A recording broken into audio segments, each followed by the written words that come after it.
So Barna does this research on the different generations, and they ask them about evangelism, talking about your faith story. And the oldest of the generations, the elders, down to the millennials, and they incorporated Gen Z in this too. The older you were, the more important evangelism was to that generation. Now, even the lowest, and these are to those who consider themselves to be Christians. They talk about almost 1,000 people who are considered Christians. And 95 to 97%, so pretty consistent. Almost everybody who is a Christian in this survey said it's very important, evangelism is important at some level. Then they said, how good do you think you are? Now, how important you are, how important is it? How big of a deal would it be if someone that you knew found faith in Jesus and God used you to help them? The older you were, the more excited you would be if God used you to help someone that you loved find faith in Christ. But the older you were, the least competent you felt in telling your story. The older you were, the more willing you were, and the less able you felt. The younger you were, the more able you felt. The millennials felt incredibly competent about telling their faith story and incredibly unwilling compared to the other generations. As a matter of fact, here's what the stat Barna came out with. 47% of millennials and Gen Z, 47%, almost half, would not share their faith story if they had an opportunity with someone who's a friend of theirs because they feel like that would be offensive to their friend. 47% of those who consider themselves to be followers of Jesus Christ, who are younger, which at North Point, that's about, between our campuses, that's probably 50% of North Point is millennials and under. 47% says they would not share because that would be offensive. Then they did another survey of people who do not consider themselves to be followers of Jesus Christ, and check out this stat. You can bring that up. 79% of people who say they're non-Christians say they would be open to a conversation about faith from a friend. Not from a megaphone, not from a track when they're trying to go to St. Michael's downtown on Saturday night, but from a friend. 79% of people who do not profess faith in Jesus Christ said they would welcome a conversation from a friend. The bad news is that people consider sharing the good news bad news. And what I want to do is not rail on the people who don't share. I want to be able to say, hey, if this is true, man, can this be helpful? Has God placed you in proximity and relationship with people who need to hear something? And so we're going to look at a story about a guy who I think modeled it really well 2,000 years ago. He was a blind guy. A little bit of context is this. And then it says, the man went, washed, and returned to Jesus, his eyes now alive with sight. Then neighbors and others who knew the guy were confused to see a man so closely resembling the blind beggar running about. The townspeople, it sounds like a Beauty and the Beast play. The townspeople say, isn't this the man we see every day sitting and begging in the streets? And others said, this is the same man. Still others said, this cannot be him. But this fellow bears an uncanny resemblance to that blind man. And the man formerly known as blind says, I am the same man, it's me. And the Pharisees called on this guy. And the Pharisees were religious leaders, and they were not looking to honor God.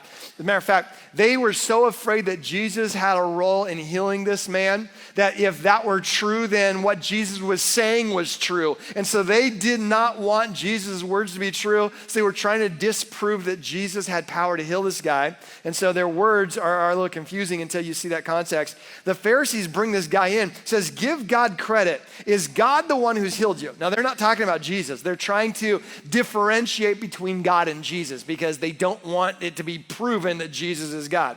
So they're saying it's not Jesus, it's God. He's the one who healed you. All glory belongs to God, not this guy. They said, we are persuaded that this man you speak of, Jesus, is a sinner who defies God.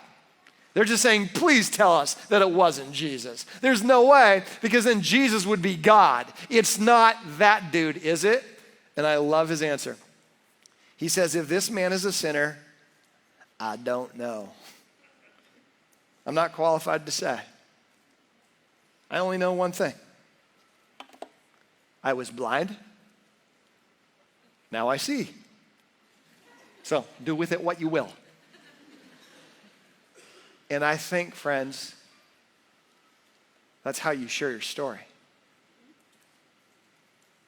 You're like, well, I don't know if I want to really go down that road with my friend because I don't know what they believe about Jesus, and I know they've had, cool.